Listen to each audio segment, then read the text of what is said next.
اعوذ باللہ من الشیطان الرجیم بسم اللہ الرحمن الرحیم سورہ سبا 34ویں سورہ جی 34 اور آیت نمبر 37 پانچویں رکوع کا آغاز ہے۔ سورہ سبا 34ویں سورہ 22واں پارہ آیت نمبر 37 پانچواں رکوع شروع ہو رہا ہے۔ من الشيطان الرجيم اعوذ باللہ من الشیطان الرجیم بسم الله الرحمن الرحيم بسم اللہ الرحمن الرحیم وما أموالكم وما أموالكم ولا أولادكم ولا أولادكم بالتي تقربكم عندنا زلفى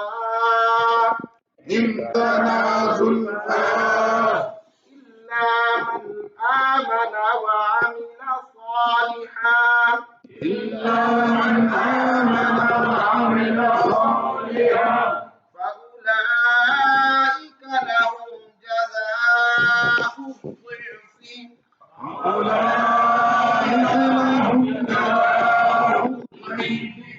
بما عملوا وهم في الغرفات آمنون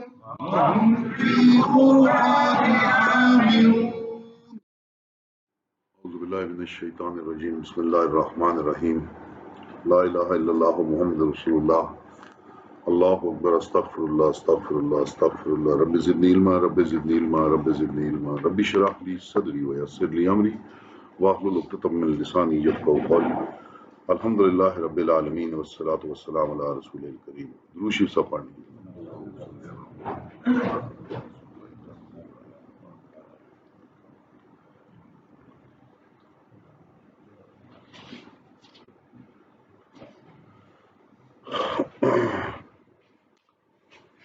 آپ جانتے ہیں کہ بیک گراؤنڈ جو ہے وہ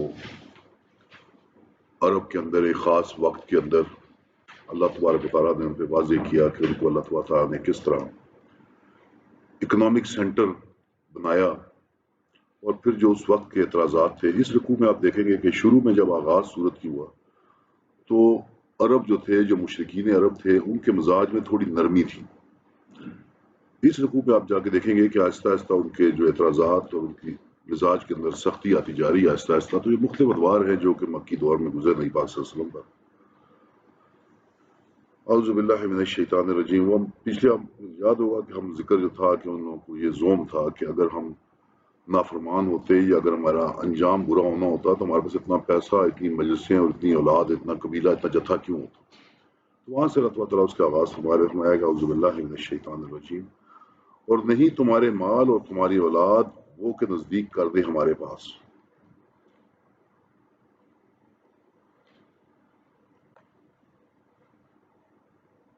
تمہارے درجے پر جو کوئی یقین لائے اور بھلا کام کیا سو ان کو ہے بدلہ۔ اب آپ یہاں پہ غور کریں، انداز بیان میں صرف آپ کے سامنے ایک انداز بیان کے ایک معاشرے کا انداز بیان ہے، کیونکہ ہمارا معاشرہ بھی اس وقت بہت ساری شکلیں جو ہیں ان کی آپس میں مطابقت ہو رہی ہے، جو میں نے پہلے بھی آپ سے ذکر کیا تھا۔ اعوذ باللہ من الشیطان الرجیم وما اموالکم ولا اولادکم، تم سب کے مال جمع کا صیغہ ہے اور تم سب کی اولاد، باللتی تقربکم وہ کہ قرب دے تمہیں نزدیک لے کر آئے، اننا زلفا الا من آمن وعمل صالحا، سوائے اس کے کہ جو ایک ایمان لایا اور اس نے نیک کام کیا۔ آپ دیکھیں کہ معاشرے کو جمع سے اللہ تعالیٰ نے گفتگو کر کے واحد کے اوپر بات جو ہے اس کو لے آئے کہ ایک قوم ہے بظاہر وہ سب کے سب سارے کے سارے گمراہی کے راستے پہ۔ اللہ تعالیٰ فرماتا ہے کہ اے تم سارے گمراہ ہو، میجورٹی گمراہ، نہ تمہارے مال اور نہ تمہاری اولاد تمہیں اللہ کا قرب نہیں دلا سکتے، سوائے من آمنا جو شخص ایمان لے کر آیا، وہ عمل صالح میں اس نے کیا نیک۔ تو یہ ہمارے آج کے دور پہ اگر آپ اس کو فٹ کریں گے تو یہ جو ہم اکثر کہتے ہیں جی برائی بڑی ہوگی، جی معاشرہ بڑا خراب ہو گیا، تو ہمیں کلیئر پکچر نظر آتی ہے کہ یہ تو ہمیشہ سے ہی تھا. معاشرہ آن دی ہول برائی کے اوپر ہی قائم رہا، اس کے اپنے اپنے زوم رہے، اس کے اپنے اپنے معاملات رہے. آپ کو جو ہے وہ ایمان لے کے آنا ہے، خالص اور عمل کرنا ہے نیک. فَأُولَٰئِکَ لَهُمْ جَزَاءُ الضِّعْفِ، ان کے لیے ڈبل انعام ہے. کیونکہ جو معاشرے کو رزسٹ کر رہے ہیں اس تمام برائی کے اندر، وہ حق کے ساتھ کھڑے ہوئے ہیں، ایمان لے کر آ رہے ہیں اور نیک عمل کر رہے ہیں. تو ظاہر ہے ان کے لیے کام بھی یہ مشکل ہے کہ ایک کہ وہ کرنا چاہتے ہیں، اوپر سے معاشرے کا پریشر ہے. پھر دوسری ایک چیز اور ہے. اب جس طرح مسئلہ یہ ہمارے ساتھ نوجوان بیٹا، نام آپ کو بول دیا میں، سفیان. اب یہ سفیان ہے بچہ ہے، یا تمہارا نام کیا؟ ایمل خان. سفیان ہے، ایمل ہے، یہ دونوں مطلب نوجوانی کی یا بچپن کی عمر میں. ان کے سامنے رول ماڈل بھی کوئی نہیں ہے. جب معاشرے کے اندر اوور آل برائی پھیلی ہوئی ہے تو ان کے سامنے رول ماڈلنگ کرنے والا بھی کوئی نہیں ہے جس کو دیکھ کے یہ اپنا عمل سیدھا کر لے. تو ان کو ڈبل محنت کرنی پڑے گی ایک برے معاشرے کے اندر. یہ تو بچوں کی، نوجوانوں کی مثال دے رہا ہوں. ہم لوگ آپ دیکھ لیں کبھی، خاص طور پہ ہم لوگ جو والدین ہیں اور جو بچوں کی تربیت میں انوالوڈ ہیں، ہمارے پاس کون سی کتابچی ہے جس کو دیکھ کے ہم بچوں کی تربیت کریں؟ گائیڈ بک تو کوئی نہیں ہے. معاشرے میں اوور آل ایک برائی کا رواج ہے، ایک اندھی تقلید کا رواج ہے، اندھا دھند چمکتی چیزوں کے پیچھے بھاگنے کا رواج ہے.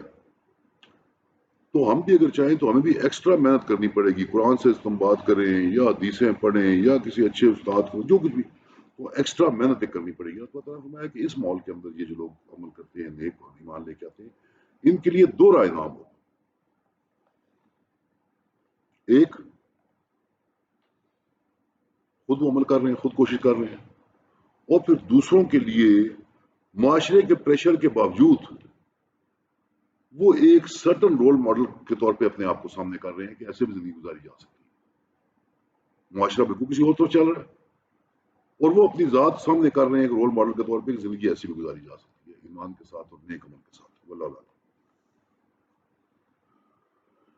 ان کے کیے پر وہ جھروکوں میں بیٹھتے ہیں خاطر جمع سے، وَهُمْ فِي الْغُرَفَاتِ آمِنُونَ. یہ بڑا مزدار اینڈنگ ہے اس کی. اب وہ بیٹھے ہوئے جھروکوں میں، اونچے فلیٹس میں، جو آپ کہہ لیں اس میں بالا خانوں کے اندر جس کو آپ کہتے ہیں، آمنون. اب وہ بالکل امن میں بیٹھے ہوئے ہیں.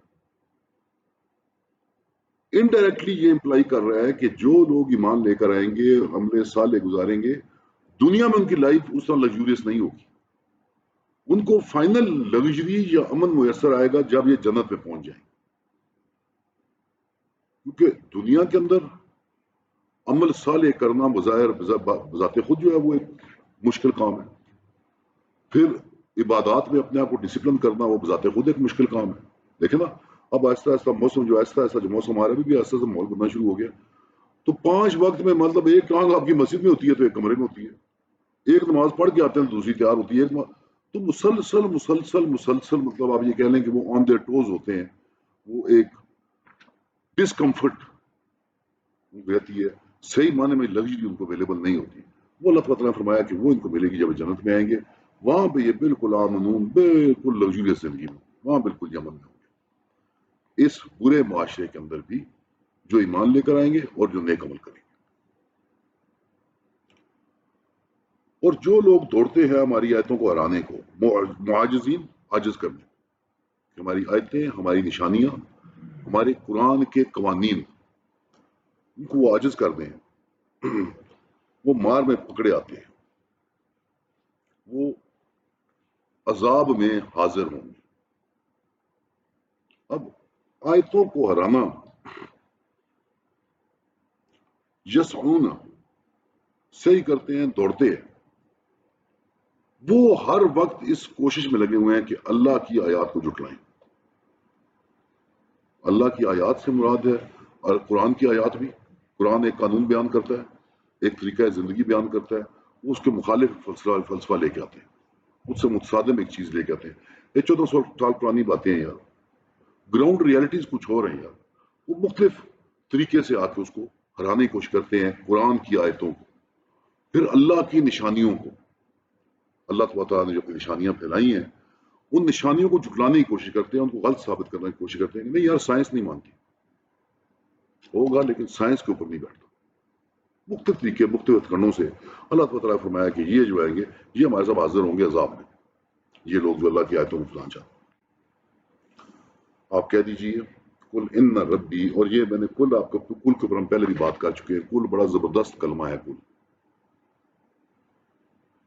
تعویل خاص میں نبی پاک صلی اللہ علیہ وسلم کو کہا جا رہا ہے کہ نبی پاک صلی اللہ علیہ وسلم آپ کہہ دیجئے، آپ یہ اعلان کر دیجئے، بتا دیجئے ان کو، یہ آڈینس کے سامنے بیٹھی ہے ان کے سامنے اعلان کر دیجئے.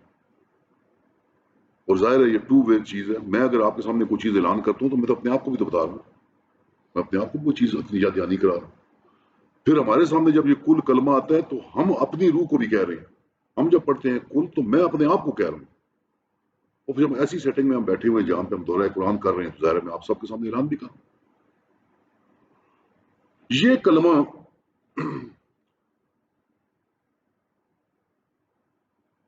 ایکسیپٹنس کو کیا کہیں گے جی اردو میں؟ ایکسیپٹنس، ایڈمٹنس اور ایکسیپٹنس کا فرق میں واضح کرنا چاہ رہا ہوں. تسلیم کرنا. ایک آپ مان لیتے ہیں، ایک آپ مان لیتے ہیں اللہ ایک ہے، یہ آپ نے مان لیا، تسلیم نہیں کیا. جو نیا انداز آپ کے سامنے ہے، جو انداز لفظ میں نے کہا تھا، جو بھی اس کو ہم نے اللہ کی ذات اور صفات میں شامل کر دیا. ذات میں نہیں کیا، صفات میں شامل کر دیا. میں نے کہہ دیا، اقرار کر لیا کہ اللہ ایک ہے، لیکن جہاں موقع ملا کہیں طاقت کے آگے لیٹ گیا، کہیں پیسے کے آگے لیٹ گیا، کہیں عزت ذلت کے آگے لیٹ گیا، کہیں خوف میں لیٹ گیا، کہیں لالچ میں لیٹ گیا. جہاں موقع ملا سر بسجود ہو گیا. اور ایک ہے میں نے تسلیم کر دیا کہ اللہ ایک ہے، زبان سے میں نے انٹرنلائز کر لیا، میرے روح کا حصہ بن گیا کہ اللہ ایک ہے. رزق وہ دے گا، حفاظت وہ کرے گا، عزت ذلت اس کی، خیر شر اس کے اختیار میں. اب میرا معاملہ بالکل کچھ اور. تو جب آپ کہتے ہیں کل، تو بیسیکلی آپ اپنی روح یا اپنے نفس کو جھنجھوڑ کے اس کو ایکسیپٹنس کی طرف، تسلیم کی طرف لے کے جاتے ہیں کہ تم بات کو اس کو تسلیم کرو. لیکن ہم کہتے ہیں ٹیچنگ جو ہے ٹو وے لرننگ ہے. میں اگر آپ کو پڑھا رہا ہوں تو در حقیقت میں بھی پڑھ رہا ہوں، پیچھے میں بھی سیکھ رہا ہوں. تو جب میں آپ کو کہتا ہوں کہ یار آپ کہہ دیں، تو میں در حقیقت آپ کو بھی کہہ رہا ہوں، سوچنے کا موقع دے رہا ہوں، اور میں اپنی روح کو بھی کہہ رہا ہوں، اپنے نفس کو بھی کہہ رہا ہوں کہ بھائی تو بھی غور کر اس بات پر. میرا رب پھیلا دیتا ہے روزی جس کو چاہے اپنے بندوں میں، اور ناپ کر دیتا ہے اس کو. اور جو خرچ کرتے ہیں کچھ چیز وہ اس کا عوض دیتا ہے، اور وہ بہتر روزی دینے والا ہے. کہ یہ جتنا بھی تمہارا کانسیپٹ ہے، بجٹ، مینجمنٹ، محنت، اور پھر ہمارے ایک بڑے یہاں پہ ہمارے رنگ برنگے ہم نے جو ہے نا جی انداز بنائے ہوئے ہیں. اکثر کچھ بھی نہیں ہم کریں گے نا تو ہم کہیں گے جی او جی شاہ جی آپ کی نیت بڑی اچھی ہے، اللہ آپ کو نیت کا دے رہا ہے. اللہ نے کسی چیز کو بنیاد نہیں بنایا، نہ محنت کو، نہ نیت کو، نہ. اللہ نے کہا میں دیتا ہوں روزی، جس کو چاہتا ہوں وسیع کرتا ہوں، جس کی چاہتا ہوں تنگ کر دیتا ہوں. ہاں پری ریکوزٹس ہیں، نالج کی کنسیکوینسز ہیں. کیا کہیں گے جی علم کے کنسیکوینسز کو کیا کہیں گے کہ بھائی آپ بالکل ہی رہ گئے.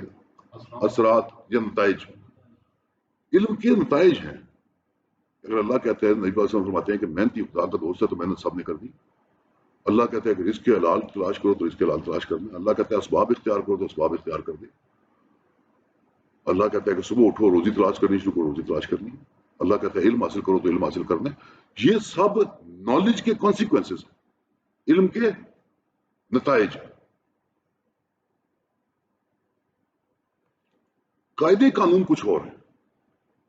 اب دیکھا نا، محنت جو صبح اٹھ کے 4 بجے قریب منڈی میں جا کے بوریاں اٹھاتا ہے، وہ کم محنت کر رہا ہے میرے اور آپ سے. اس کا معاملہ کچھ اور ہے. اور خالی پاکستان نہیں، چلو پاکستان میں تو ہم کہیں گے چلو یار تھوڑا سا ڈسپیرٹی ہے. دنیا کے اندر بھی جو ہارڈ لیبر کر رہے ہیں، جو ٹرک چلاتے پھر رہے ہیں، یہ بے شمار ڈسپیرٹی ہے، بے شمار ڈسپیرٹی. تاجر اور اجیر جو ہے ان کے معاملات ہر جگہ ہی کنفیوژن کا شکار ہیں. نہ آجر راضی ہے، نہ اجیر راضی ہے، نہ مالک پیسے دینے پہ راضی ہے، نہ جو ملازم ہے وہ اس محنتانے پہ راضی ہے. یہ ان بیلنس ہر جگہ ہی قائم ہے. بہرحال اللہ تعالیٰ فرماتا ہے کہ در حقیقت رزق جو ہے اور رزق آپ جانتے ہیں کہ قرآن میں بہت سے جگہوں پہ بہت براڈر میننگ میں بھی آیا. وہ پیسہ بھی ہے، وہ کھانا پینا بھی ہے، وہ اولاد بھی ہے، وہ عزت ذلت بھی ہے، معاشرے میں مقام بھی ہے. بہت براڈر میننگ میں بھی رزق جو ہے وہ آیا. تو فرمایا کہ اللہ تبارک تعالیٰ پھیلا کر دیتا ہے روزی جس کو چاہے اپنے بندوں میں ناب کر دیتا ہے. اور جو کچھ تم خرچ کرتے ہو اس کا عوض دیتا ہے اور وہ بہتر ہے روزی دینے والا. آپ یہ کہہ لیں، آپ یہ ماشاء اللہ آج ہمارے پاس چھوٹی مسئلہ ٹیم آج زیادہ ہوتی جا رہی ہے. اللہ تبارک تعالیٰ برکت ڈالے ان کو. تو اس کے اندر دیکھیں آپ کہ ایک انڈیکیشن جس کو آپ کہتے ہیں بہن شاہ جی آگے آ جائیں گے. بچوں کو تو خاص طور پہ وی آئی پی کنکلوجر میں لے کے آئے، پیچھے نہیں بیٹھ سکتے. بچوں کا تو وی آئی پی درجہ ہے نا جی.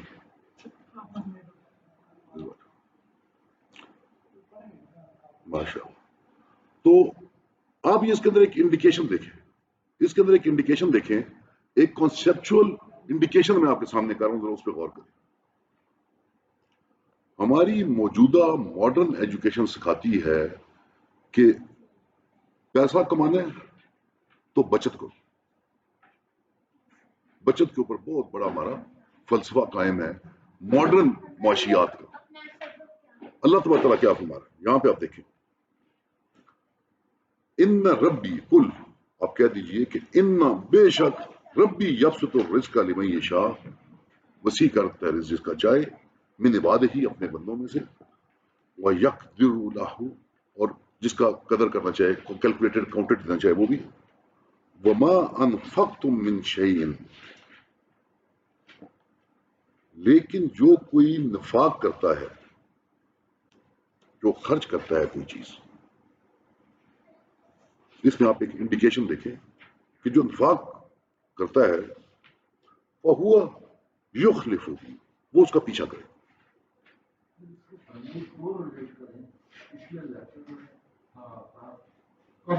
جی جی جی اللہ تعالیٰ کہتے ہیں کہ نہ زیادہ خرچ کرو نہ کم خرچ کرو، اور پھر بعد میں غریب ہو گیا ہوں میں نے کہا یہ بنیادی قانون، بنیادی قانون اسی لیکچر کو ہم آگے لے رہے ہیں مثال کے طور پہ کہ ہاتھ اس طرح نہ باندھ لو کہ جی بالکل چھاتی کے ساتھ لگا لیے کہ جی بچت بچت نہیں دینا نہیں دینا نہیں دینا، نہ ہاتھ اتنے کھول دو کہ سب کچھ تم ضائع کر دو. اللہ کی اس نعمت کے شکر گزار ہو، سمجھو کہ یہ امانتم تمہیں دی گئی ہے، اس کا کوئی تعلق تمہاری محنت سے، تمہاری نیت سے، کسی چیز سے نہیں ہے. یہ رب العزت کا اپنا ایک فضل ہے. اس کے بتائے ہوئے قاعدے کے مطابق خرچ کرو، اسراف نہ کرو، اسراف نہ کرو، اس کے بتائے ہوئے قاعدے کے مطابق خرچ کرو. اس لیے آپ دیکھیں میں نے آپ کو کہا کہ اس پہ ایک بات غور کریں، وَمَا أَنفَقْتُم، جو بھی تم خرچ کرو، یہ اسے نہیں کہا کہ تم صدقے میں اچھا خرچ کر رہے ہو یا تم برا خرچ کر، یہ اس نے کلیئر نہیں کیا یہاں پہ. جو بھی تم خرچ کرتے ہو من شیئن فہو یخلف، وہ تمہارا پیچھا کرے گا. ذرا یہاں پہ کانسیپٹ کی ڈفرینسیشن سمجھنے کی کوشش کریں. میں نے ایک مسجد کے لیے پیسہ دے دیا، میرے ہاتھ سے چلا گیا، جو میں نے کنٹرول کیا جو بھی کیا دے دیا. اللہ کہتا ہے یہ تمہارا پیچھا کرے گا. یہ پیسہ تو مسجد میں تم ڈالا ہے نا، یہ تیرا پیچھا کرے گا، یہ تیرا پیچھا چھوڑے گا نہیں. جب تو قیامت والے دن میرے سامنے آئے گا تو یہ پیسہ تیرے پیچھے پیچھے آئے گا کہ تو نے ایکس اماؤنٹ مسجد میں دیا تھا. اسی کو ایک اور چیز کے ساتھ دیکھ پاتے ہیں، اللہ کی نا یہ کہ تمہارا سرنواری میں ذرا ہے اس کے ساتھ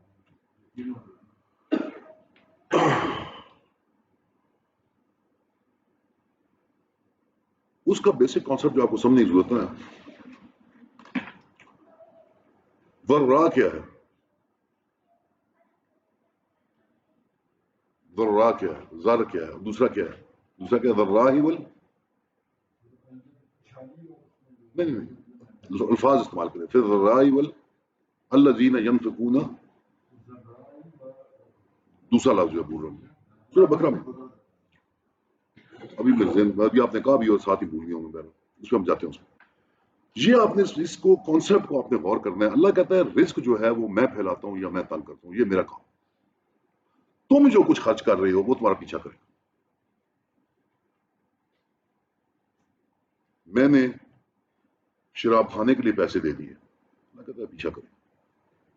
یہ شراب خانے کی ہی شکل میں پیچھا کرے.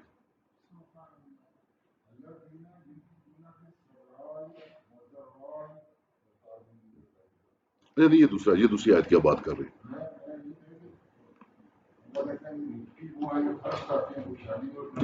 جی ہاں جی ہاں جی جی. پہلے اس ٹاپک کو تھوڑا سا ذہن میں کلیئر کر لیں، تھوڑا سا ذہن میں کلیئر کر لیں. اللہ کہتا ہے رزق دینا میرے ذمہ، رزق میں دیتا ہوں، وسیع کرتا ہوں، تنگ کرتا ہوں. تم جو کچھ خرچ کرتے ہو وہ تمہارا پیچھا کرے گا.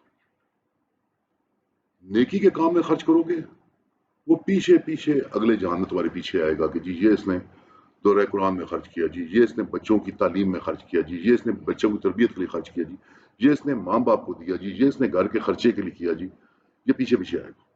تمہارا حساب جب شروع ہوگا یہ ساتھ ساتھ آ جائے گا کہ مال کا کیا کیا تھا.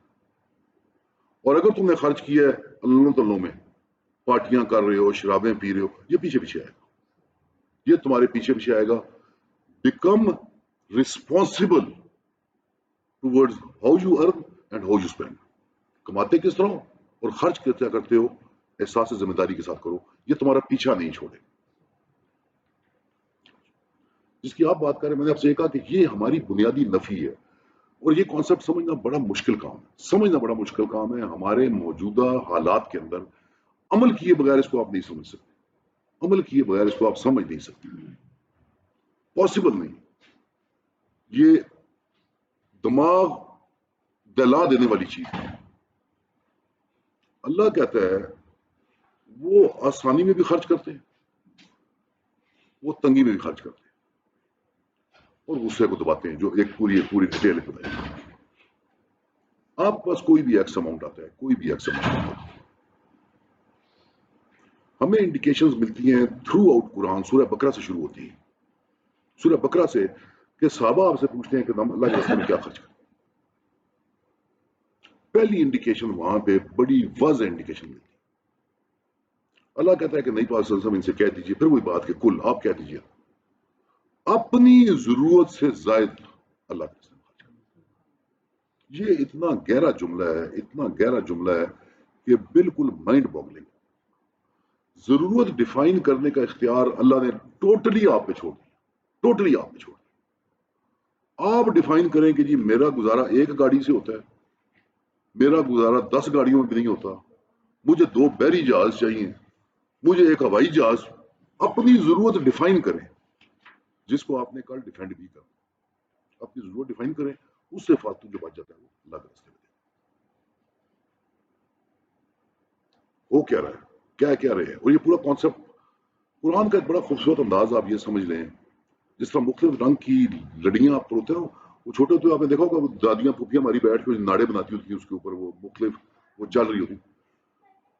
قرآن ایک رنگ کی لڑی چھوڑتا ہے، ایک رنگ کی لڑی. جس طرح آپ نے بات کی کہ جس کو اب پیسوں اور تھرو آؤٹ قرآن جاتے جاتے جاتے جاتے اس کا ایک رنگ اختیار ہو جاتا ہے.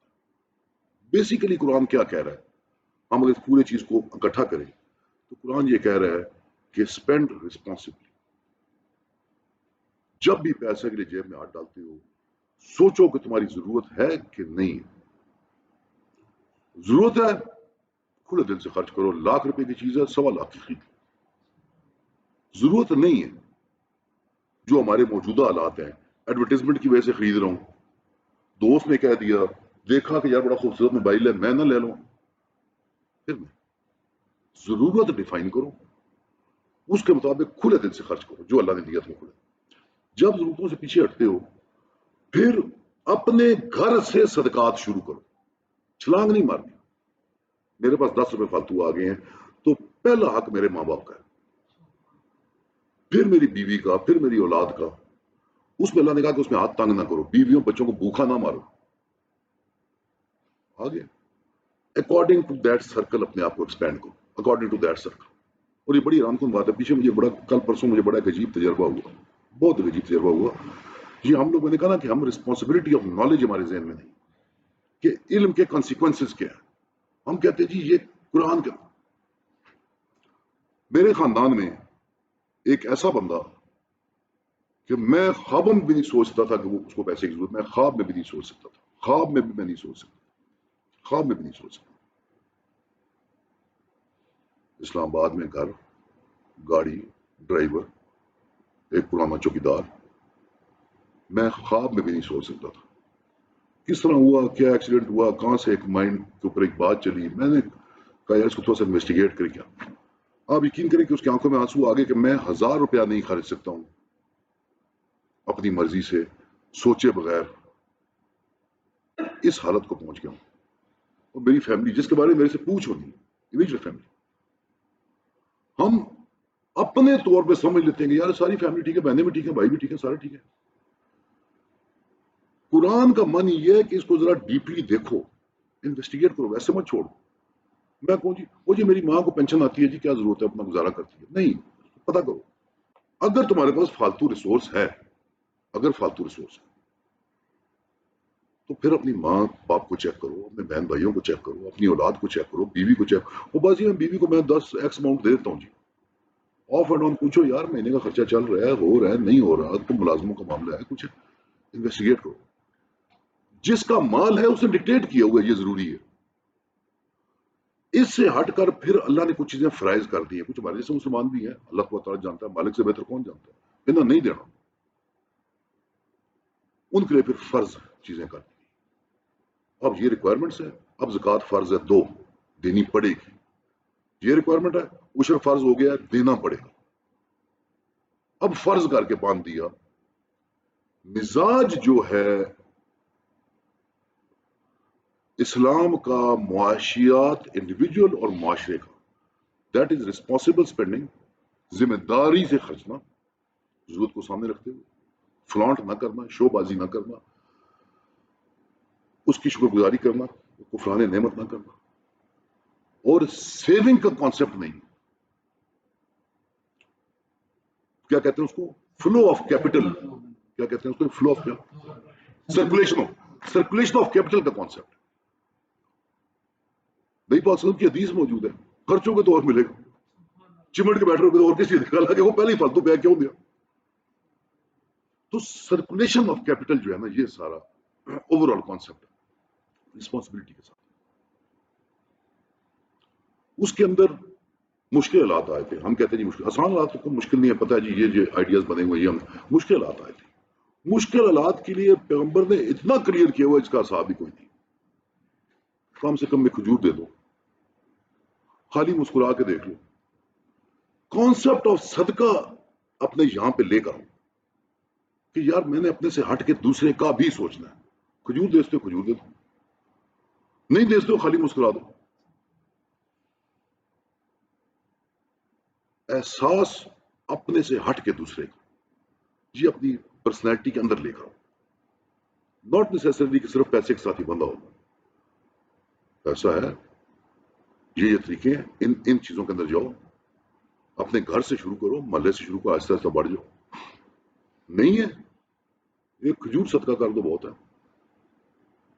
میرے پاس میں کہ کھجور کا ایک بیج لگا دو. اور فرمایا کہ اس کے اوپر اتنے کانشیس ہو جاؤ کہ اگر تمہیں پتہ ہے کہ آخری سانسیں آ گئی, کہ تمہیں پتہ ہے کہ آخری سانسیں آ گئی اور تمہارے ہاتھ میں ایک کھجور کا پودا ہے, کوشش کرو مرنے سے پہلے لگا دو. اس کو اتنا اپنی ذات کا حصہ بنا لو. خرچنا, صدقہ کرنا, دوسروں کا خیال کرنا, یہ ایک براڈر پکچر جو ہے وہ اس سارے کی ہے کہ وہ ہر شکل میں مرفعال ہوتے ہیں تو فرشتے خرچتے ہیں, لیکن کہیں پہ بھی اسراف میں نہیں جانا. کسی بھی معاملے میں اسراف میں نہیں جانا, دینے میں بھی اسراف میں نہیں جانا. کچھ چیزوں کو ٹیبولیٹڈ بھی کیا ہوا ہے علی کے بارے میں. علی کے بارے میں اس لیے بہت یقین سے نہیں کہتا ہوں کیونکہ بہت ساری تحقیق کی چیزوں کی ضرورت ہے. مثال کے طور پر علی نے کہا کہ جی آپ کی جو ضرورت ہے, جو بھی آپ کی ڈیفائنڈ ضرورت ہے, آپ سال کا پیسہ اپنے پاس رکھ لیں اور باقی جو ہے اس کو انفاق کرنا شروع کرتے ہیں. یہ ایک مثال علی سے منسوخ کی جاتی ہے, واللہ عالم علی نے فرمایا کہ نہیں فرمایا, ایک منسوخ کی جاتی ہے.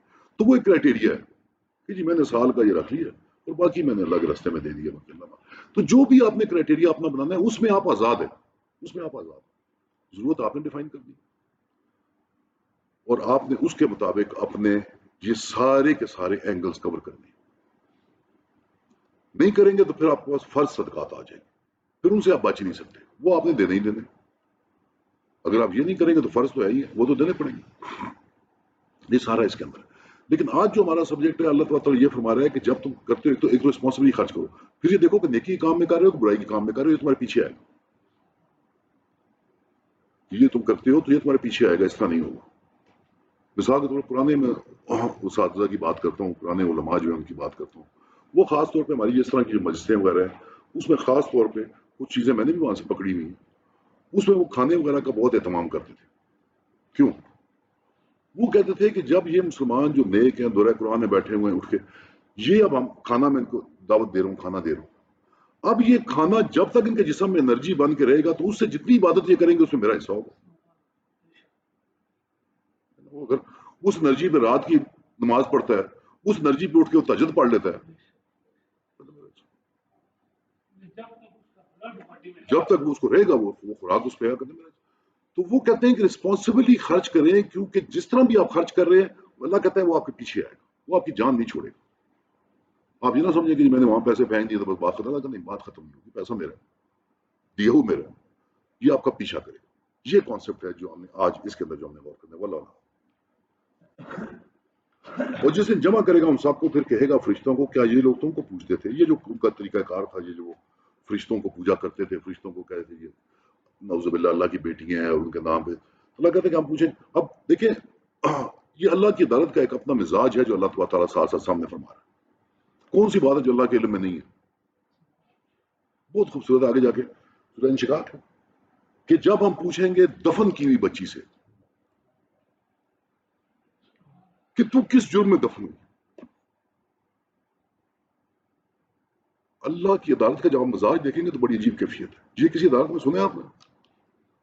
یہ کسی عدالت میں سنا ہے کہ جو مظلوم ہے ایک طرف قاتل کھڑا ہوا ہے اور ایک طرف مقتول کھڑا ہوا ہے، اور جج مقتول سے پوچھے کہ تجھے کس جرم میں دفن کیا گیا؟ ذرا مزاج سمجھیں. اتنا غصہ اور اتنی نفرت، اتنا شدید غصہ کہ قاتل سے پوچھنا بھی گوارا نہیں کر رہا تو نے کیوں مارا. دیکھنا تو دور کی بات، اللہ قرآن جگہ یہ کہتا ہے کہ ہم تمہاری طرف نگاہ بھی نہیں کریں گے. اللہ تعالیٰ نے وارننگ کی جگہ دی ہے مختلف گناہوں کے اوپر کہ ہم تمہاری طرف دیکھیں گے بھی نہیں. اتنا شدید غصہ کہ قاتل سے پوچھا نہیں جا رہا کہ تم نے بیٹی کیوں دفنائی، بچی سے پوچھا جا رہا ہے کہ تو کس جرم میں دفن ہوئی. تو یہ جو اللہ کی عدالت کا نظام ہے، اللہ تعالیٰ نے اس کی انڈیکیشنز مختلف دی ہیں. یہ عدالت لگے گی کیسے، اس میں معاملات ہوں گے کیسے. اللہ تعالیٰ فرشتوں سے اللہ کو نہیں پتا کہ فرشتوں نے کب کہا تھا پوچھنے کے لیے، لیکن اتنا قابل نفرت یہ فعل تھا کہ پوچھا فرشتوں سے جا رہا ہے کہ ہاں بھائی تم نے کہا تھا پوچھنے کے لیے. ان کو نہیں مخاطب کیا جا رہا تجھے کیوں پوچھ دو، ان سے پوچھا جا تم پوچھتے تھے. واللہ عالم. وہ بولے پاک ذات ہے تیری، ہم تیری طرف ہیں نہ ان کی طرف نہیں، پر پوچھتے ہیں جنہوں کو یہ اکثر انہی پر یقین. سبحانک، کیا مکمل ذات ہے تیری، کیا ہر چیز سے اونچی ذات ہے تیری.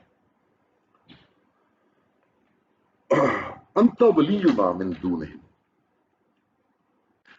ولی کہتے ہیں آپ ایسا دوست جو آپ کو پروٹیکشن بھی پرووائڈ کرے، کہ آپ ہمارے ایسے ساتھی دوست ہیں جو ہمیں پروٹیکشن پرووائڈ کرتے ہیں. یہ پوچھتے ہیں جنوں کو. آپ کو پتا ہے جنوں کا ان کا ایک کلچر تھا، ان کا جنوں کی ایک کہانی تھی ان کی. یہ جب سفر پہ نکلتے تھے کوئی وادی آتی تھی تو یہ اونچی آواز مارتے تھے، وادی کے جن ہماری حفاظت کری. وہ سورہ جن کے اندر پوری کہانی ہے. وہ جنہوں نے کہا کہ ہمارے جن بھی یہ سمجھنا شروع ہو گئے کہ شاید واقعی پروٹیکٹ کر سکتے ہیں. پوری کہانی ہے لیکن ہمیں سمجھ نہیں آتی ابھی بھی. میں آج بھی ہنس رہا تھا، آج بھی صبح دن میں بات چل رہی تھی، ایک مذاق کا باعث بنی ہوئی تھی کہ جی وہ جادو کرا دیتا ہے. جی وہ جادوگر بھی سمجھ رہا ہے کہ میں کچھ کر سکتا ہوں. وہ جادوگر بھی اس یقین میں، اس زوم میں ہو گیا کہ میں کچھ کر سکتا ہوں. ہم تو آواز مار ہی رہے ہیں جادوگر کو. وہ جادوگر کو بھی شک ہو گیا کہ میں کچھ کروں. قرآن میں جو آیا علم کا ذکر ہے، قرآن میں علم کا ذکر ہے، ادھی آیت کیوں پڑھتے ہو؟ قرآن میں اللہ نے کہا کہ بالکل جادو کا علم ہے. وہ پوری آیت دیکھو، اللہ نے کہا میری مشیت کے بغیر کچھ بھی نہیں کر سکتا. علم تو ہے، علم تو ہے، میری مشیت پہ حاوی ہو سکتا ہے.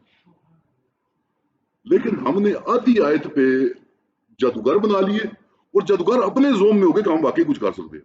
اور پورا معاشرہ جو ہے کو چکر چڑھے ہوئے، اشتہار دے دے کے اخباروں میں بورڈوں میں پاگل ہوئے. وہ جن بھی سمجھنے شروع ہو گئے کہ ہم واقعی پروٹیکشن دے سکتے ہیں.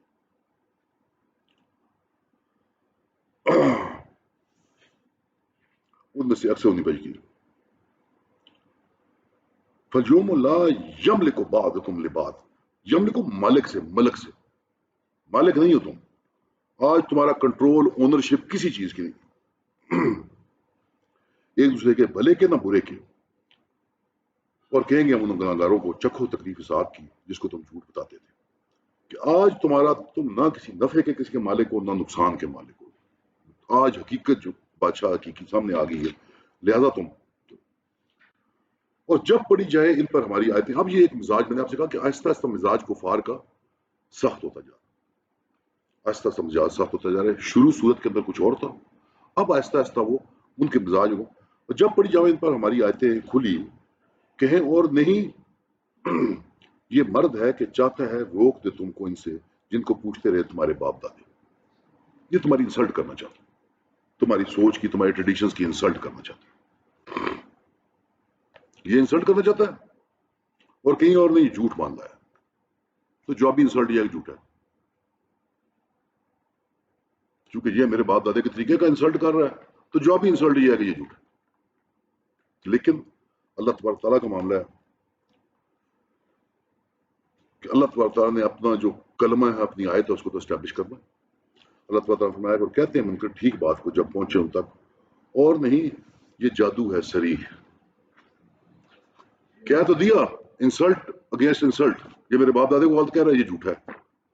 لیکن خود سب کانشیسلی اور کانشیسلی مان کے یہ کوئی ایسی طاقت ہے جو میری سمجھ سے باہر ہے.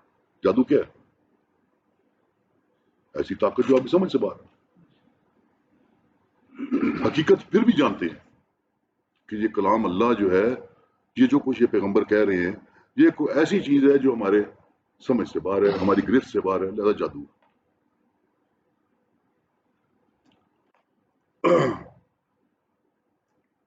ہمیں دی نہیں ان کو کچھ کتاب جس کو پڑھتے ہیں، اور بھیجا نہیں ان پاس سے پہلے کوئی ڈرانے والا، کہ یہ ان کی حقیقت ہے کہ یہ فطرہ میں سے گزر رہے ہیں. جھٹلایا ان سے اگلوں نے، اور یہ نہیں پہنچے 10ویں حصے کو. میں اشعار 10واں حصہ. اب یہ کس بیک گراؤنڈ میں بات ہو رہی ہے؟ حضرت سلیمان اور قوم سبا، جن کا ذکر پہلے آ چکا ہے کہ یہ جو بڑے اس وقت ترم خان بنے ہوئے ہیں، یہ تو ان کے 10ویں حصے کو نہیں پہنچے ابھی تک. ان لوگوں کے 10ویں جو ہم نے ان کو دیا تھا، پھر جھٹلایا میرے بھیجوں کو، تو کیسا ہوا بگاڑ میرا. تو پھر دیکھو میں نے کیا کیا. یہ کوئی زیادہ دور کی باتیں نہیں ہیں. قوم سبا یہ یمن میں تمہارے ساتھ تھی، ابھی تک تم اس کی داستانیں جانتے ہو. یہ لیوانٹ جس کو آپ کہتے ہیں، کیا کہیں گے، سیریا شام پرانا کہیں گے سلیمان کا جو ہے، جس کو لیوانٹ بھی کہیں. لیوانٹ کو اردو میں کیا کہتے ہیں؟ لیوانٹ، لیوانٹ اردو میں کیا ہوتا ہے؟ ایک خاص علاقہ، پرانا شام جو ہے، پرانا شام جس میں فلسطین، یہ سارا اسرائیل وغیرہ، ادھر حضرت سلیمان تھے. کہ یہاں نظر مار کے دیکھ لو کہ ہم کس طرح کرتے ہیں جب کوئی جھٹلایا جاتا ہے. وآخر دعوانا ان الحمدللہ رب العالمین. دعا کرنے تو ایک سوال اسی دفعہ سے ذرا ہمارا پینڈنگ چل رہا ہے جی. اس سوال کے لیے میں نے، اگر آپ کو یاد ہو تو میں نے موسیٰ کے ذمہ لگایا تھا. موسیٰ صاحب کو سوال تھا اس کے بارے میں، بچوں میں خاص طور پر تو میں سوال کیا تھا انہوں نے غیب کے بارے میں کہ غیب کیا ہے. میں نے کہا ان کا تھا، سوال ان کا یہ تھا کہ نبی پاک صلی اللہ علیہ وسلم کو علم غیب تھا کہ نہیں تھا. تو میں نے کہا تھا کہ آپ پاس ایک ہفتہ پہلے مجھے آپ یہ بتائیں کہ غیب ہوتا کیا. تو پھر اس پہ دعا کے بعد انشاءاللہ اس پہ گفتگو کریں گے. وآخر دعوانا الحمدللہ رب العالمین. الحمد لله رب العالمين والصلاة والسلام على سيد الأنبياء والمرسلين. ربنا ظلمنا أنفسنا وإن لم تغفر لنا وترحمنا لنكونن من الخاسرين. ربنا لا تزغ قلوبنا بعد إذ هديتنا وهب لنا من لدنك رحمة إنك أنت الوهاب. اے اللہ جو پڑھنا وہ کو معاف فرما، اپنی بارگاہ کے اندر قبول و منظور فرما، اس پر عمل کرنے کی توفیق عطا فرما. اے اللہ تو ہمارے صغیرہ کبیرہ گناہوں کو معاف فرما. جتنے مسلمان پریشان حال ہیں اللہ ان کی پریشانی کو دور فرما. جتنے مسلمان بیمار ہیں، بخصوص راجہ صاحب ایک دوست بیمار ہیں، ان کی دعا فرما اللہ انہیں صحت کاملہ عاجلہ مصیبہ نصیب فرما. اور بھی جتنے مسلمان بیمار ہیں، گھروں میں، اسپتالوں میں، روحانی بیمار ہیں، جسمانی بیمار ہیں، اللہ انہیں صحت کاملہ عاجلہ مصیبہ نصیب فرما. جتنے مسلمان وفات پا گئے اللہ ان کے صغائر کبائر کو معاف فرما، ان کی قبر کی منازل کو آسان فرما، جنت الفردوس میں اعلیٰ مقام عطا فرما. اے اللہ جن لوگوں نے دعاؤں کے لیے کہا یا چاہ بالخصوص ظفر مغل صاحب نے دعاؤں کو خاص کی ہے، اللہ جو ان کی حاجات ہیں، مشکلات ہیں، حل فرما، آسانیاں پیدا فرما. اے اللہ اور بھی جتنے مسلمان ہیں ان کی مشکلات کو حل فرما، آسانیاں پیدا فرما. ہمیں موت کی تیاری کرنے کی توفیق عطا فرما. ہمارا آخری وقت ہو تو ہماری جان قربانوں پر جاری فرما. لا الہ الا اللہ محمد رسول اللہ صلی اللہ تعالی علی رسول محمد وعلی آلہ وصحبہ.